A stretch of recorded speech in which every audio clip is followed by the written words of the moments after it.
সম্মানিত মুসলিম ভাই ও বোনেরা, আপনাদেরকে জানাই অন্তরের অন্তঃস্থল থেকে শুভেচ্ছা।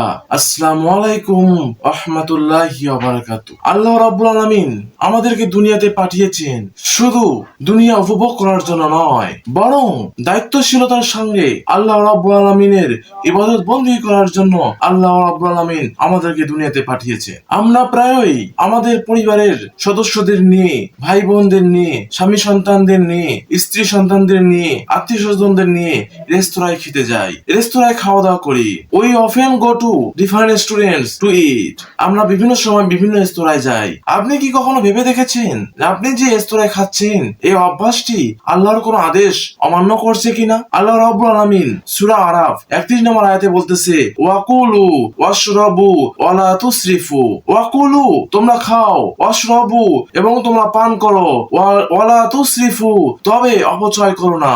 ইউ ড্রিঙ্ক এন্ড ইট, তোমরা খাও এবং পান করো, বাট ডোন্ট ওয়েস্ট, কিন্তু অপচয়